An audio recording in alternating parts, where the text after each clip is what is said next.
What's going on, everybody out there? This is Popular Stranger, and we are back at you again today with another Madden 23 Ultimate Team video. In today's video, we're going to be showing you how to vote for Team of the Year cards in MUT 23, including how to get one for free. Now, if you guys enjoy this video, if you like it, if it helps you out, make sure to go ahead and click that thumbs up button. Shows a lot of support on the channel, helps the videos get noticed. Also, if you're brand new here, you were searching around YouTube for MUT 23 content, whether it's how to make coins, how to get free players, how to build your ultimate team, you found the right channel for everything. Stay a while, click that subscribe button, turn that notification bell on as well so you guys are alerted when we drop additional videos. Let's get right on into it. So earlier this morning, if you guys missed it, there was a special reveal stream on GMM and they showed us all of the brand new Ultimate Legends that are coming out tomorrow morning, which we will drop a video on once that content hits in game. But not only that, we also saw all of the Team of the Year nominees. Well, the voting is officially live now, and we're going to go ahead and show you how to vote for your Team of the Year cards. I'm not actually going to make my selections just yet. We're going to save that until next week, and I'll explain why, but I want to give you all of the information regarding Team of the Year. So in order to vote, you're going to have to go to this website. We will link it down below in the comment section as a pinned comment. Now, before we do that, before we show you the website, before we show you how to vote and cast your vote and select all your players and all that, let's talk about earning a free Team of the Year card. Hopefully most of you know this already, but if you guys do not, you want to take advantage of this. The good thing is, even if you just recently got the game, you can go ahead and do this. So if you go into your solo challenges, all year we had these Team of the Week solos, and in years past, these things would expire from week to week to week. So if you got the game late, you wouldn't be able to take advantage. Well, now you can. So when you find the Team of the Year solos, Team of the Week solos, you're going to see that each and every week, of course, we got solo challenges. So week 1, all the way down through the bottom here, all the way down to week number 18. And as you can see, I've completed them all. Well, in each individual week, there are 3 solos.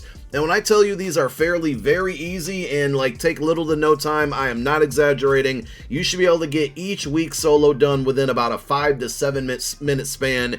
And I mean, honestly, I'm really kind of overshooting that one. It doesn't take much time at all. So when you beat the first solo, you usually get some type of BND Team of the Week card. At this point, all of these cards are kind of outdated and irrelevant, but they can be free training at the end of the day for you. You beat the second solo, you get another free card in most cases. The third solo cannot be played or unlocked until you beat the first 2. But once you beat that third solo, you're going to get a Team of the Year collectible. So if you've had these sitting in your binder, the Team of the Year program is coming very soon, and you're going to be able to trade these collectibles in for a free Team of the Year card. I can't 100% guarantee that things are going to work the same this year as they have in years past, but I grabbed a screenshot from one of my videos last year when we opened up our free Team of the Year pack with Team of the Year tokens that we earned from playing Team of the Week. And basically, this is how it's worked in prior years, not just last year, but years before that as well. You put your tokens into a pack, or into a set, I should say. You get the pack from the set, and the pack is typically BND, or what they used to call as NCAT,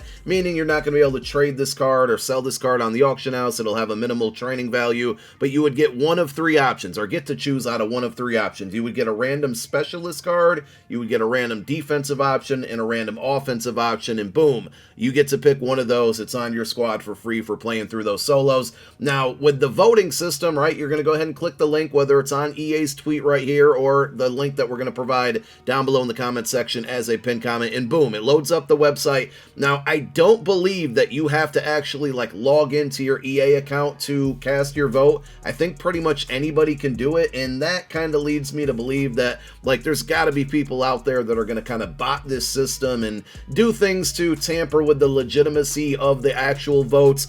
And I tweeted this out, and I truly feel this way. Even if, you know, a certain player wins the vote, who's to say that EA is not going to tell us somebody else won just because of content purposes?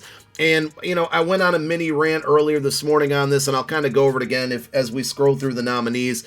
They said that they delayed or pushed back Team of the Year because they wanted to make sure they had the right choices in the voting system. They wanted to avoid duplicate cards. And then when they showed us the nominees this morning, and you can see them on the website, they have players like Patrick Mahomes as a quarterback selection, who has a 97 overall coming out tomorrow, already has a 99, and by the time these cards come out, they'll probably be 98 overalls, and if he were to hypothetically win this vote, he would have 3 cards. So the reasoning behind delaying the voting on this is false, because they didn't do what they said they were going to do by delaying the votes. And that's just like one example of so many players here. If you scroll through the wide receivers, you see Justin Jefferson's name on there, who just got an honors card this week. Travis Kelce just got a Super Bowl card. If you take a look at the defensive ends, which I think are down here at the bottom a little bit more here, Max Crosby and Nick Bosa literally just got cards this week. So it's, you know, it's just stupid at the end of the day.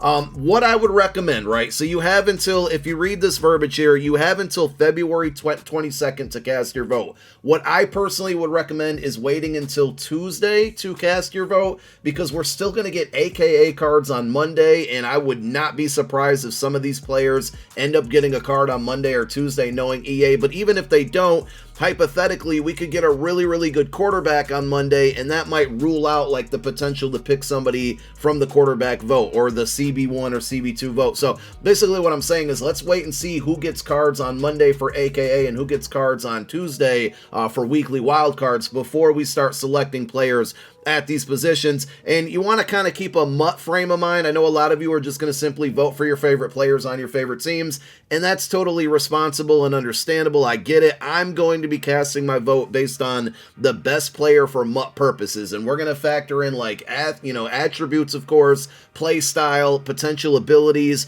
and players who just don't have an upgrade, right? I'm not going to vote for Patrick Mahomes. I would love to see the chaos that ensues if like Mahomes and Justin Jefferson and Bosa and Max Crosby win these votes. Like, what is EA going to do? But it goes back to what I said a moment ago. I would not be surprised that even if some of these players win, that EA goes an alternate route to save face because they know they messed up, and I just don't even understand why some of these players are in the voting system. But here it is. We mentioned the fantasy pack. You're going to get an offense selection, so that's going to be all of the cards in this row.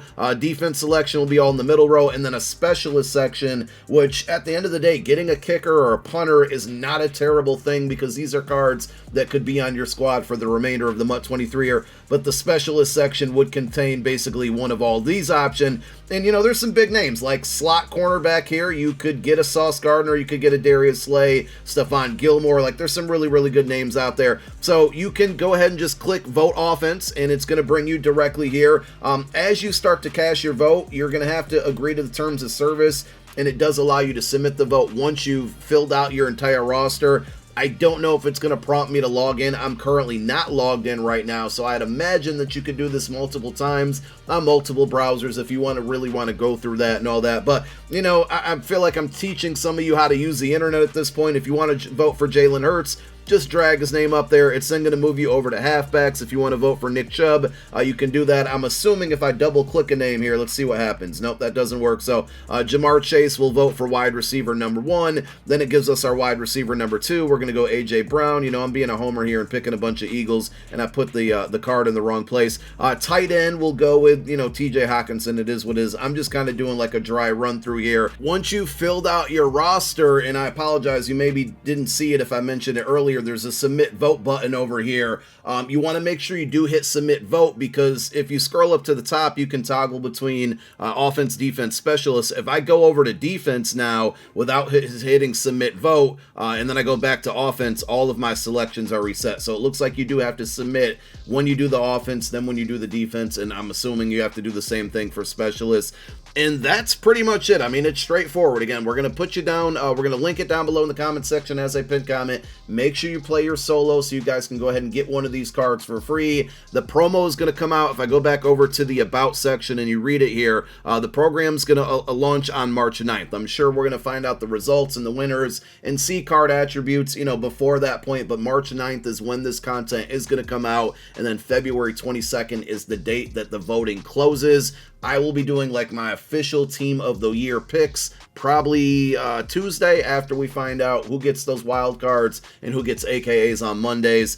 Then we'll do our official picks. So if you guys want to wait until then, it's not a bad idea. If you want to go ahead and submit your votes now, you certainly can. And at the end of the day, I don't even think you have to log in to submit votes, so you could probably do one now and later. Who knows? But that's it. That's how you vote for team of the year. That's how you get one of the cards for free as well. And we'll be back with more videos. Thank you for watching this one. My name is Popular Stranger. I'm out. Peace.